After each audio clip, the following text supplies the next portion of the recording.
Happy new year. Happy new year.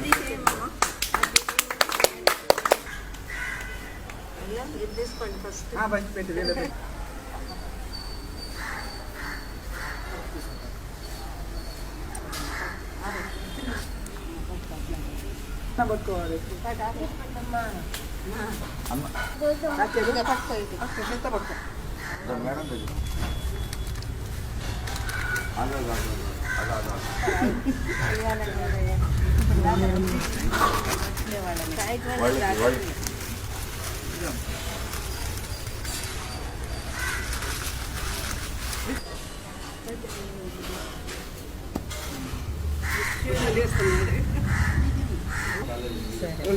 అందరికీ ఒకసారి నూతన సంవత్సర శుభాకాంక్షలు.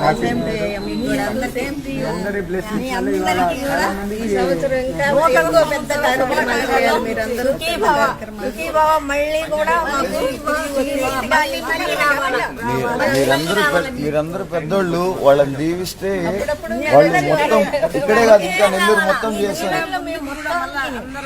డెవలప్ అవ్వాలని కోరుకుంటున్నాను. ఇంకా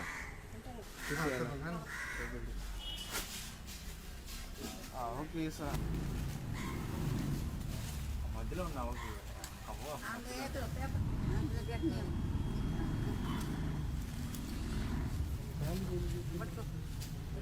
దాంట్లో కేక్ తీసేయండి.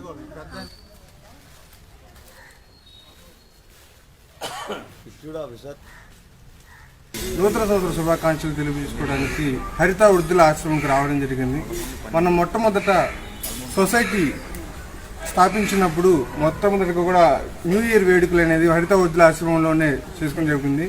ఆ పెద్దల ఆశీస్సులు అప్పుడు ఆశీర్వదించారు. మీరు ఇటువంటి కార్యక్రమాలు ఎన్నో జరపాలి అని చెప్పి ఆశీర్వదించారు. ఆశీర్వాదాలు నిజంగా మాకు కొండంత అండని కలగజేశాయి. మేము యాక్చువల్గా అయితే న్యూ ఇయర్ తర్వాత ఈ లాక్డౌన్, ఈ కరోనా, ఈ ప్రాబ్లం అంతా జరిగింది.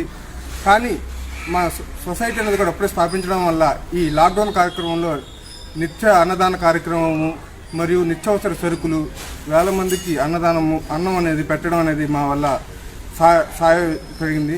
దీనికి చాలామంది పెద్దలు మరియు మా ఫ్రెండ్స్, ఫ్యామిలీ వాళ్ళు అందరూ సహాయపడ్డారు. ప్రతి ఒక్కరికి మాకు ఉన్నంతలో నిత్యావసర సరుకులు కూడా అందించడం అనేది జరిగింది. అందుకని ఇంకోసారి కూడా ఈ సంవత్సరం న్యూ ఇయర్ వేడుకలు కూడా ఈ హరిత వృద్ధుల ఆశ్రమంలో జరుపుకొని వాళ్ళ ఆశీస్సులు తీసుకొని మరిన్ని కార్యక్రమాలతో ప్రతి ఒక్కరికి అందుబాటులో నెల్లూరు జిల్లాలో మాకంటూ ఒక పేరు తెచ్చుకునే విధంగా ప్రతి ఒక్కరికి మా వంతు సహాయం చేసే విధంగా ఉంటామని చెప్పి తెలియజేసుకుంటూ మరొక్కసారి అందరికీ నూతన సంవత్సర శుభాకాంక్షలు తెలియజేసుకుంటున్నాం.